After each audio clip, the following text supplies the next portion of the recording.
ये बात आप जरूर स्वीकार करें कि सोते समय आपको बहुत सावधान रहना है। और प्रायः गलती सोते समय करते हैं उपासक की कोई प्रपंच की बात याद करते हुए या मोबाइल देखते हुए या कोई गंदी चेष्टाओं का चिन्ह, आपकी रात बेकार चली जाएगी। अगर गंदी चेष्टा हो गई तो सुबह भी बेकार हो जाएगी, दिन भी बेकार हो जाएगा, निरुत्साहित हो जाओगे। सोते समय आपको समय नहीं देना व्यर्थ चिंतन का। उसी समय विषय चिंतन होता है, उसी समय विषय भोग की आकांक्षा जागृत होती, उसी समय विषय देखने की इच्छा होती। मोबाइल है तो जिस समय आप अपनी शैया पर जाएं स्विच ऑफ कर दें। उसमें मैसेज घंटी आने का कोई भी रास्ता मत रखें। मान लीजिए आप उपासक हैं भगवत प्राप्ति के, 30-35 वर्ष ये नहीं था तो सब मर नहीं गए थे। और बोले इमरजेंसी, जब इसकी 30-35 वर्ष से पहले इसकी कोई रचना नहीं थी, मुझे लगता है, क्योंकि 30-35 वर्ष में ही इसका विस्तार देखा है। नहीं तो कभी किसी के पास मोबाइल नहीं। कोई बड़े अधिकारी तो इतना बड़ा हो, इतना बड़ा वाला हो, ऐसे रखते थे तो नहीं तो मोबाइल तो हमें लगता है 30-35 वर्ष। तो फिर इमरजेंसी कैसे चलती थी, कैसे चलती थी इमरजेंसी? और आप ब्रह्मा हो क्या कि इमरजेंसी संभाल लोगे? स्विच ऑफ करो।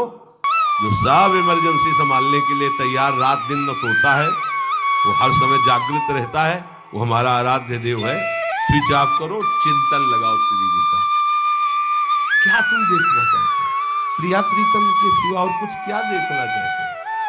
वो तो सुभग सुंदरी सहज सिंगार है, सहज शोभा सर्वांग प्रति सहज रूप वृषभानुनंदिनी।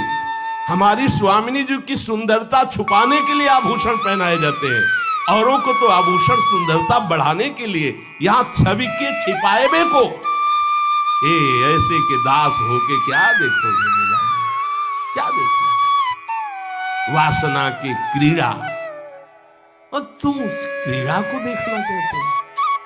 परमार्थ के पथिक हो, देखना है तो प्रभु को देखने की वृत्ति रखो, अन्यथा मूंद लो आंखें प्यारे, महान फल प्राप्त करोगे। सबसे प्रार्थना है एकांत में मोबाइल रूपी दुश्मन से बचो, क्योंकि जब आप गंदी बात कहीं देखोगे तो आपके अंदर वैसे ही चिंतन बनेगा, वो ऐसे ही लगेगा मैं भी ऐसा करूं, मैं भी ऐसा भोगूं, मैं भी ऐसा देखूं। मान लीजिए आप, जब हमारे शास्त्र कहते हैं कि पशु पक्षियों के मैथुन को भी नहीं देखना है, अगर ऐसा एक बार दृष्टि पड़े तो मानसिक प्रणाम करके दोबारा दृष्टि ना देना। और आप मोबाइल में ऐसी चेष्टाएं देखोगे, कैसे आप भगवत भजन करोगे? कैसे भगवत प्राप्ति का उद्देश्य रख पाओगे? ये कलयुग की बहुत महीन चाल है कि उसके बिना काम नहीं चलेगा और हम तुम्हें काम से युक्त कर देंगे।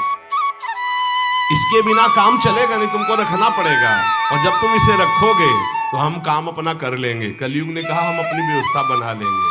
यहाँ बोले काला जादू होता है।